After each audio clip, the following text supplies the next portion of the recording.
Hello, today we're going to talk about some wave properties. Alright, the first thing we're going to talk about. Alright, this is a transverse wave. The orange part right here is called the medium.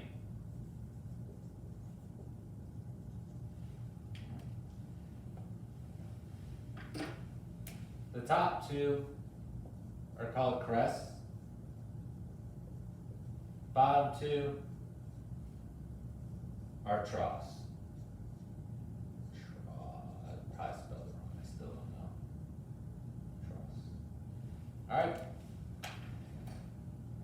So your amplitude is the first thing we're going to talk about here. So your amplitude is the spot from the medium to a crest, or the spot from the medium to a trough. So it's crest the medium or trough the medium. That's what your amplitude is. Okay, and now if I give you three transverse waves here.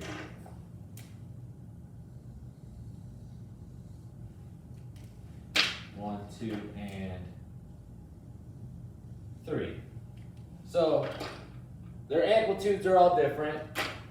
You have a medium going through right there. The orange one has the least amount of energy with it. The red one has a middle, and the blue has the most amount of energy.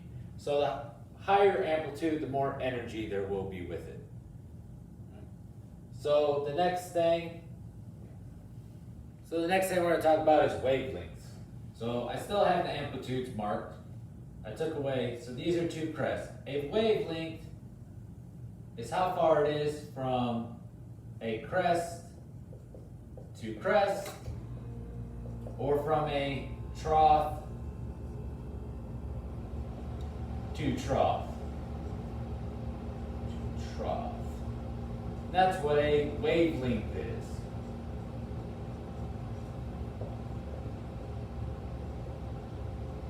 You cannot go from here to here. All right, it has to be crest to crest, trough to trough. This little area right here, use my purple, right here, right here, right here, and right here, and right here, is called the equilibrium. That's when it goes back to its starting point. All right? So starting point, amplitude, starting point again. Go down to the trough, back up to its equilibrium. Crest, equilibrium. That's your equilibrium. It's that point where it's all good.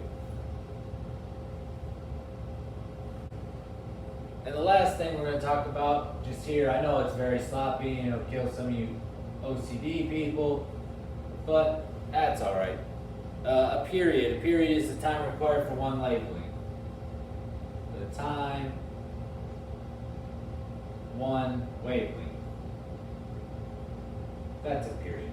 A period is also, well, we're about to talk about frequency. A period is the inverse of frequency. So frequency is going to be the next thing we talk about. So equilibrium, wavelength, is crest to crest or trough to trough. Amplitude is a spot from the medium to a crest or a trough. All right, frequency. Frequency is the number of oscillations in a given time frame. So here we have 60 seconds. So to find the frequency, we count how many times it goes through it. Its whole thing. 1, 2.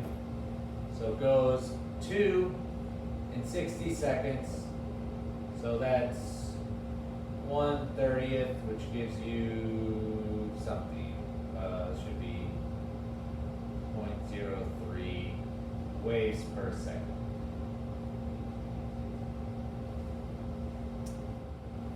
All right, so here's another example. We're going to count how many times it goes through one oscillation and how many times it does that per the 60 seconds. So 1, 2, 3, 4. So it went through 4 oscillations in 60 seconds. So you reduce that down to 2 over 30, and then your answer would be, we'll say, we'll just keep it, no. You reduce it down to 1 over is. So I could say 1/15 wave per second is your answer. And that's it. You put the number of oscillations or the number of times it goes through it over your time. Your time frame. And that's how you find your frequency. So the number of times it happens over the time. All right, now we're just gonna ask some questions about everything we went over. All right, so if I ask, what is the amplitude? Amplitude here. The amplitude is from the medium, which is right here, to the crest of the trough. So we'll just say this is in centimeters. So this amplitude would be 10 centimeters. Right. If I asked you, how long is a period? Remember, a period is the required time for one wavelength. So go from here to here if you want, but one period would be exactly about 20 seconds.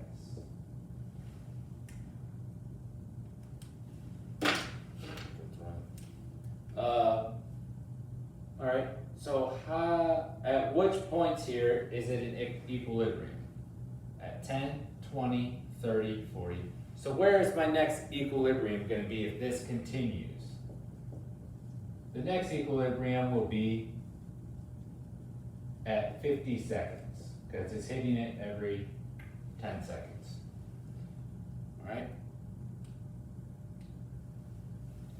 There you go. What's the frequency of this to 40 seconds? And 40 seconds, what's the frequency?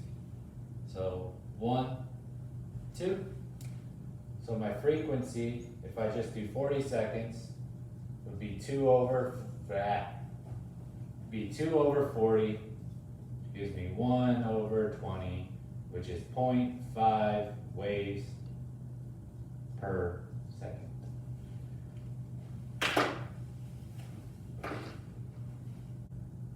All right, so now we're going to find the speed of a wave. So velocity equals a wavelength, that's a symbol for it, times frequency. Remember, for the program we use, period equals the inverse of frequency.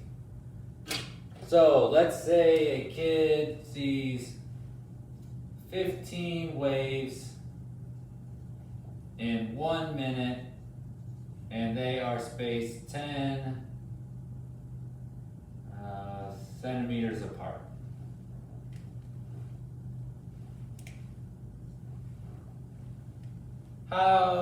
What is the speed?